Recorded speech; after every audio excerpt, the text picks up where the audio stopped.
लाल किले के पास 10 नवंबर को हुए कार ब्लास्ट ने शुरुआत में जितनी चिंता पैदा की थी उससे कहीं अधिक गंभीर बात अब राष्ट्रीय जांच एजेंसी यानी कि नेशनल इन्वेस्टिगेशन एजेंसी एनआईए की जांच में सामने आ रही है। यह सिर्फ एक साधारण कार धमाका नहीं था, बल्कि एक सोची समझी और तकनीकी रूप से उन्नत आतंकी साजिश का हिस्सा था, जिसे एक व्हाइट कॉलर टेरर मॉड्यूल तैयार कर रहा था।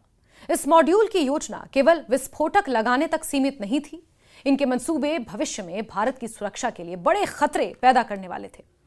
एनआईए ने खुलासा किया कि यह समूह ड्रोन को हथियार बनाने और छोटे रॉकेट तैयार करने की तैयारी में जुटा हुआ था, ठीक उसी तरह जैसे हमास ने 7 अक्टूबर 2023 को इजरायल पर हमले के दौरान ड्रोन तकनीक का इस्तेमाल किया था।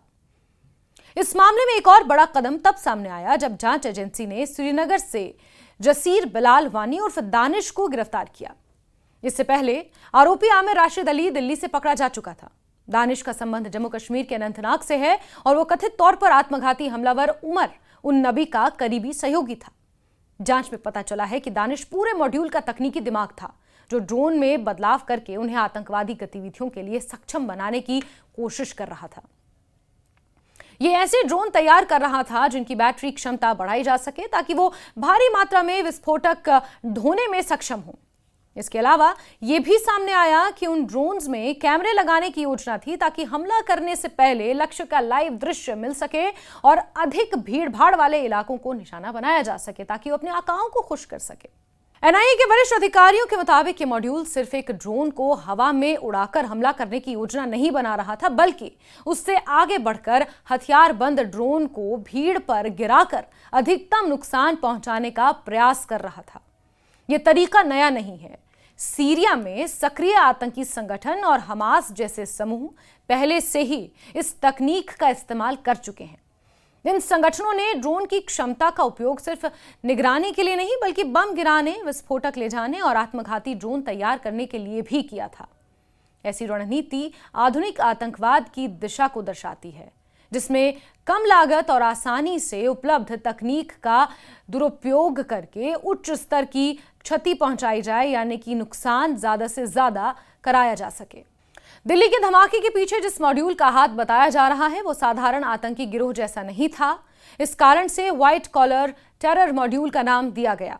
ये लोग न केवल पढ़े लिखे और तकनीकी जानकारी से लैस थे, बल्कि इस तरह के हमलों को अंजाम देने के लिए डिजिटल प्लेटफॉर्म और आधुनिक उपकरणों का इस्तेमाल भी कर रहे थे।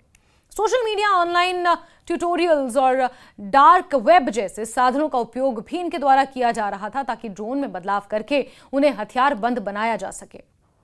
इस मॉड्यूल की संरचना ये दिखाती है, यानी कि इस मॉड्यूल का सामने आना ये दिखाता है कि आतंकवाद का चेहरा किस तरह बदल चुका है। जहां बंदूकें और ग्रेनेड की जगह अब सॉफ्टवेयर, बैटरियां, ड्रोन, माइक्रो कैमरे और वायरलेस कंट्रोलर हथियार बनते जा रहे हैं। जांच में यह भी सामने आया है कि दानिश बड़े आकार की बैटरी पैक का उपयोग करके ड्रोन की उड़ान सीमा बढ़ाने की कोशिश कर रहा था।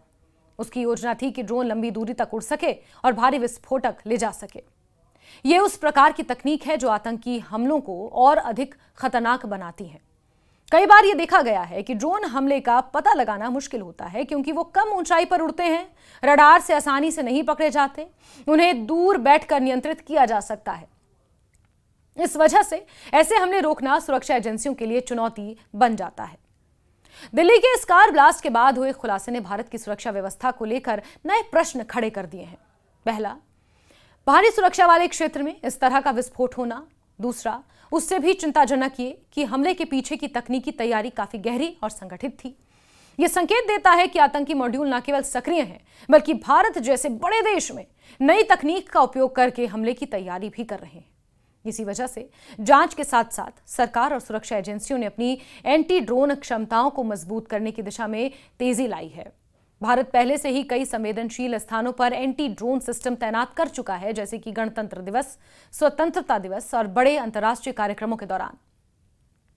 लेकिन अब खतरा केवल बड़े कार्यक्रमों तक सीमित नहीं रहा। छोटे मोटे मॉड्यूल्स भी हथियारबंद ड्रोन का उपयोग करके क्षेत्रीय स्तर पर हमला कर सकते हैं। इसीलिए भारत अपनी सुरक्षा पद्धति को व्यापक रूप से अपग्रेड कर रहा है, जिसमें drone jammer, radio frequency interceptor, laser आधारित सिस्टम और ड्रोन गन जैसी तकनीकों का उपयोग बढ़ाया जा रहा है। ड्रोन तकनीक का दुरुपयोग किसी एक देश की समस्या नहीं है, ये वैश्विक चुनौती बन चुका है। दुनिया के कई देश इस खतरे को लेकर अलर्ट हैं, क्योंकि ड्रोन सस्ते होते हैं, आसानी से खरीदे जा सकते हैं और थोड़े तकनीकी ज्ञान के साथ उन्हें मॉडिफाई किया जा सकता है। इराक, सीरिया, अफगानिस्तान, फिलिस्तीन, अफ्रीका के कई क्षेत्रों में सक्रिय आतंकी संगठनों ने ड्रोन का उपयोग कर छोटे स्तर के लेकिन बेहद प्रभावी हमले भी किए हैं।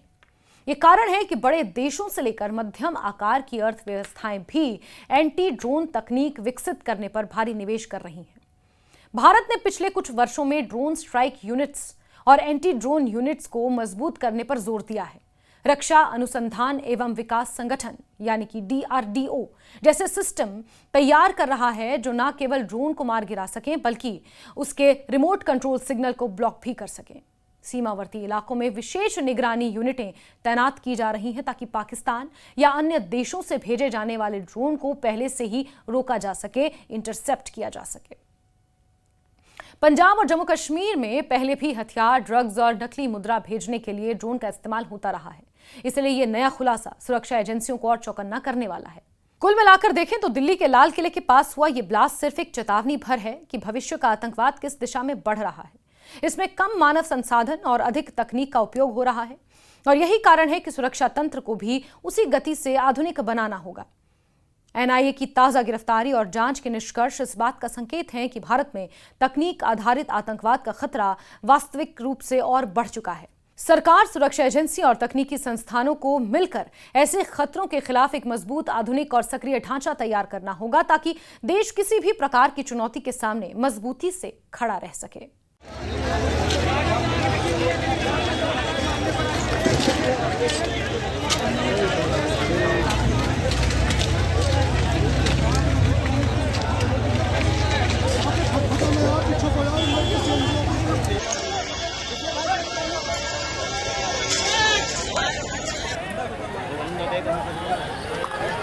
बंदे बचे नहीं बचे भाई, गाड़ी चल रही है, पीछे हो या भाई। चलो भैया, चलो अपने भाई हो गए यहाँ पे। मेरा भाई यही तो खड़ा होना है।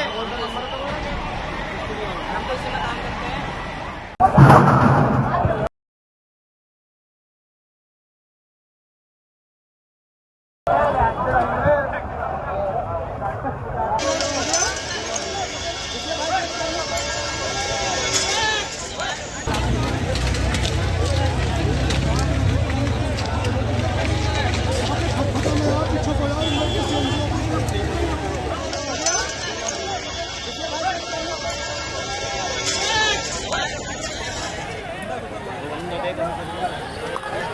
बंदे बचे नहीं बचे भाई, गाड़ी चल रही है, पीछे हो या भाई।